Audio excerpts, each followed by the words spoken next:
Hello hi Raziya Shihab ചാനലിലേക്ക് എല്ലാവർക്കും സ്വാഗതം. അപ്പോൾ ഇന്ന് നമ്മളിവിടെ വന്നിട്ടുള്ളത് ചക്കക്കുരു കൊണ്ട് ഒരു കിടിലൻ ഹലുവ തയ്യാറാക്കാം. അപ്പോൾ അതെങ്ങനെ നോക്കാം. അപ്പോൾ അതിനായിട്ട് ഞാൻ ഇവിടെ കുറച്ച് ചക്കക്കുരു എടുത്തിട്ടുണ്ട്. അതിൻ്റെ തോലിയൊക്കെ ഒന്ന് കളയണം.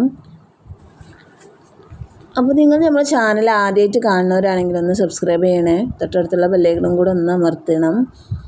അപ്പോൾ ഇനി ചക്കക്കുരു കിട്ടിക്കഴിഞ്ഞാൽ ചക്കക്കുരു കളയല്ലേ. ചക്കനേക്കാൾ ഒരുപാട് ഔഷധ ഗുണങ്ങളുള്ള ഇതാണ് ചക്കക്കുരു. അപ്പം ചക്കക്കുരു നിങ്ങൾ കളയാതെ എന്തെങ്കിലുമൊക്കെ ഉണ്ടാക്കി കഴിക്കാൻ നോക്കുക. അപ്പോൾ ഞാനിതാ ഇവിടെ എല്ലാ ചക്കക്കുരുവിൻ്റെയും തൊലിയൊന്ന് കളഞ്ഞെടുത്തിട്ടുണ്ട്. ഇനി അത് കഴുകി വൃത്തിയാക്കിയതിന് ശേഷം നമ്മൾ ഒരു കുക്കറിലേക്ക് ഇട്ട് കൊടുത്തിട്ടുണ്ട്. അതിനുശേഷം ഇതിലേക്ക് കുറച്ച് വെള്ളം ഒഴിച്ചു കൊടുക്കാം. ഒരു അര ഗ്ലാസ് വെള്ളം ചേർത്ത് കൊടുക്കാം.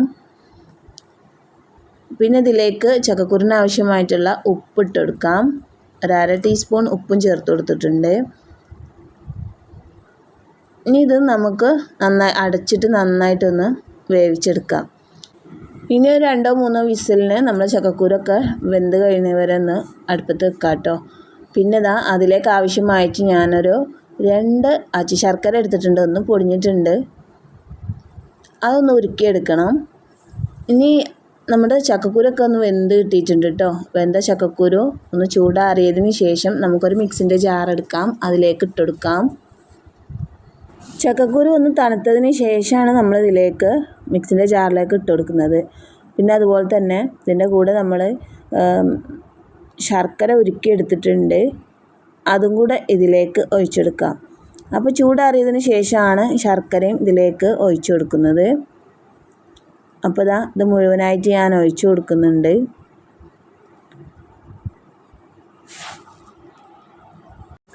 വേണമെങ്കിൽ കുറച്ചൊന്ന് ബാക്കി വെച്ചിട്ട് നമുക്കിതൊന്ന് അടച്ചെടുത്തിട്ട് ആവശ്യമുണ്ടെങ്കിൽ ബാക്കി ചേർത്ത് കൊടുത്താലും മതിയാവും. ഞാനിത് ഏകദേശം ഇത് മുഴുവനായിട്ടൊന്ന് ചേർത്ത് കൊടുത്തിട്ടുണ്ട്. ഇനി ഇതൊന്ന് നന്നായിട്ടൊന്ന് അടിച്ചെടുക്കാം. അപ്പോൾ നന്നായിട്ട് തന്നെ ഞാനിവിടെ അടിച്ചെടുത്തിട്ടുണ്ട്. ഈ ഒരു തിക്നെസ്സിലാണ് കേട്ടോ അടിച്ചെടുത്തിട്ടുള്ളത്. അപ്പോൾ കൂടുതൽ വെള്ളം ഉണ്ടാവാനും പാടില്ല. ഈ ഒരു രീതിക്കാണ് അടിച്ചെടുത്തിട്ടുള്ളത്. ഇനി നമുക്ക് ഹലുവ ഉണ്ടാക്കാനായിട്ട് ഒരു ഫ്രൈ പാൻ അടുപ്പത്ത് വെച്ചിട്ടുണ്ട്. ഇതൊന്ന് ചൂടായി കഴിയുമ്പോൾ അതിലേക്ക് ഒരു കഷ്ണം നെയ്യ് ചേർത്ത് കൊടുക്കാം. അപ്പോൾ നെയ്യ് നന്നായിട്ട് ഉരുകി വരട്ടെ. അപ്പോൾ നെയ്യ് ഏകദേശം നന്നായിട്ടൊന്ന് ഉരുകിയിട്ടുണ്ട്. ഈ ഒരു സമയത്ത് നമുക്കിതിലേക്ക് കുറച്ച് നട്ട്സുകൾ ഇട്ടെടുത്ത് വറുത്തെടുക്കാം. ഞാനിവിടെ അണ്ടിപ്പരിപ്പാണ് ഇട്ട് കൊടുത്തിട്ടുള്ളത്. നിങ്ങളുടെ കയ്യിൽ ബദാമോ എന്തെങ്കിലും ഉണ്ടെങ്കിലൊക്കെ അതൊക്കെ ചേർത്തെടുത്ത് ഒന്ന് വറുത്തെടുക്കാം. ഞാനതിന് പകരം കുറച്ച് മുന്തിരിയും ചേർത്ത് കൊടുക്കുന്നുണ്ട് കേട്ടോ. നിങ്ങളുടെ കയ്യിൽ എന്താണോ നട്ട്സുള്ളത് അതിട്ടൊന്ന് വറുത്തെടുക്കാം. ഈ ഒരു സമയത്ത് നമ്മളിതിൽ നിന്നും കോരി മാറ്റാം. അപ്പോൾ നന്നായിട്ടൊന്ന് വറുത്തെടുത്തിട്ടുണ്ട്. വേറൊരു പാത്രത്തിലേക്ക് മാറ്റാം. അതിനുശേഷം നമ്മൾ ഈ പാത്രത്തിലുള്ള ഈ ഓരോ നെയ്യിൽ തന്നെ നമ്മൾ അടിച്ചു വെച്ചിട്ടുള്ള ചക്കക്കുരുൻ്റെ ആ പേസ്റ്റ് ഇതിലേക്ക് ഇട്ടെടുക്കാം.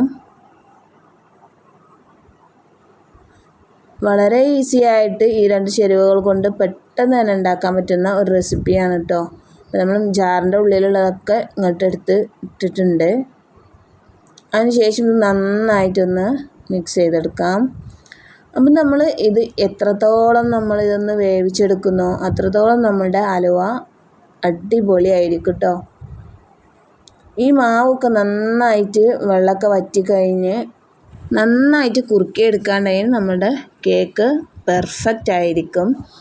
പിന്നെ അതുപോലെ തന്നെ ചക്കക്കുരു കഴിക്കുന്നത് നല്ലതാണ് കേട്ടോ. ചക്കക്കുരു കഴിച്ചു കഴിഞ്ഞാൽ നമ്മുടെ ശരീരത്തിൽ പ്രോട്ടീൻ ഉണ്ടാവാനും അതുപോലെ തന്നെ അയഡിൻ്റെ അളവ് കൂടാനും അങ്ങനെ കുറേ കാര്യങ്ങൾ ഈ ചക്കക്കുരുവിൽ അടങ്ങിയിരിക്കുന്നുണ്ട് കേട്ടോ. അപ്പോൾ ചക്കക്കുരു കഴിക്കാനൊക്കെ മടിയുള്ളവരാണെങ്കിൽ ഇതുപോലൊക്കെ ഹലുവൊക്കെ ഉണ്ടാക്കി കഴിക്കുക. പിന്നെ അതുപോലെ തന്നെ ഇടയ്ക്കിടയ്ക്ക് ഞാനിതുപോലെ കുറേശ്ശെ നെയ്യ് ചേർത്ത് കൊടുത്തിട്ട് വീണ്ടും ഒന്ന് വറുത്തെടുക്കുന്നുണ്ട് കേട്ടോ. അങ്ങനെ ഒരു 2-3 പ്രാവശ്യം നമ്മളിതിലേക്ക് നെയ്യ് ചേർത്തിട്ട് ഒന്നും കൂടെ മിക്സ് ചെയ്ത് കൊടുക്കാം. അതുപോലെ തന്നെ ഇതിനേക്കാളും കൂടുതൽ കുറച്ചും കൂടെ ഒന്ന് തിക്നെസ് ആകുന്നത് വരെ നന്നായിട്ടൊന്ന് ഇളക്കി കൊടുക്കാം. ഇതെല്ലാം കൂടെ നമ്മൾ ഈ ചട്ടകത്തുമ്മ വരുന്ന ആ പരുവത്തിലാകുന്നത് വരെ ഒന്ന് മിക്സ് ചെയ്തെടുക്കാം. അതിനുശേഷം ഒരു പാത്രം എടുത്തിട്ടുണ്ട്, അതിലേക്ക് കുറച്ച് നെയ്യൊന്ന് പുരട്ടിയിട്ടുണ്ട്. ഇനി നമ്മൾ ഉണ്ടാക്കി വെച്ചിട്ടുള്ളത് കുറച്ചൊന്ന് തണുത്ത് കഴിയുമ്പോൾ നമുക്കിതിലേക്ക് ഒഴിച്ചു കൊടുക്കാം. പിന്നെ അതിന് മുമ്പായിട്ട് ഞാൻ കുറച്ചുകൂടെ അണ്ടി മുന്തിരി ഒന്ന് വറുത്തെടുത്തിട്ടുണ്ട്, അതൊന്ന് ഇതിൻ്റെ അടിയിലേക്ക് ഇട്ട് കൊടുക്കാം. അതിന് ശേഷം ഉണ്ടാക്കി വെച്ചിട്ടുള്ള ആ ഒരു ബാറ്ററി ഇതിലേക്ക് ഒഴിച്ചു കൊടുക്കാം. പിന്നെ പ്രത്യേകം ശ്രദ്ധിക്കാനുള്ളത്, നമ്മൾ ആ ബാറ്ററി മിക്സ് ചെയ്തുകൊണ്ടിരിക്കുമ്പോൾ എത്രത്തോളം അത് തിക്നെസ്സായി കിട്ടുന്നോ അത്രത്തോളം നമ്മുടെ ഹലുവ പെർഫെക്റ്റ് ആയിരിക്കും കേട്ടോ. അപ്പോൾ ഞാനിവിടെ ഇട്ട് കൊടുത്തിട്ടുണ്ട്. ഇതൊന്ന് ഒരു സ്പൂണ് വെച്ച് നമുക്ക് പരത്തി കൊടുക്കാം. സ്പൂണിൻ്റെ അടിഭാഗത്ത് ഞാൻ കുറച്ചൊന്ന് നെയ്യ് തേച്ച് കൊടുത്തിട്ടുണ്ട് കേട്ടോ. അതിന് ശേഷമാണ് ഇതുപോലെ ഒന്ന് ചെയ്തെടുക്കുന്നത്. ഇതൊന്ന് തണുക്കാൻ വെക്കണം, ഫ്രിഡ്ജിൽ വെച്ചാലും കുഴപ്പമൊന്നുമില്ല.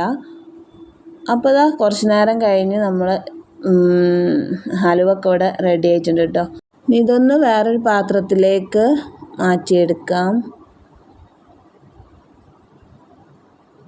നമ്മുടെ ഹലുവ ഇവിടെ റെഡി ആയിട്ടുണ്ട് കേട്ടോ. അപ്പോൾ എത്രത്തോളം തിക്നെസ്സായി ഈ ഒരു ബാറ്ററി കിട്ടുന്നോ അത്രത്തോളം പെർഫെക്റ്റ് ആയിരിക്കും നമ്മുടെ ഹലുവ. അപ്പോൾ നമുക്കിത് കട്ട് ചെയ്ത് കഴിക്കാം. അപ്പോൾ ഇന്നത്തെ വീഡിയോ ഇത്രയേ ഉള്ളൂ കേട്ടോ. പുതിയൊരു വീഡിയോയുമായി നമുക്ക് വീണ്ടും കാണാം. Okay, by.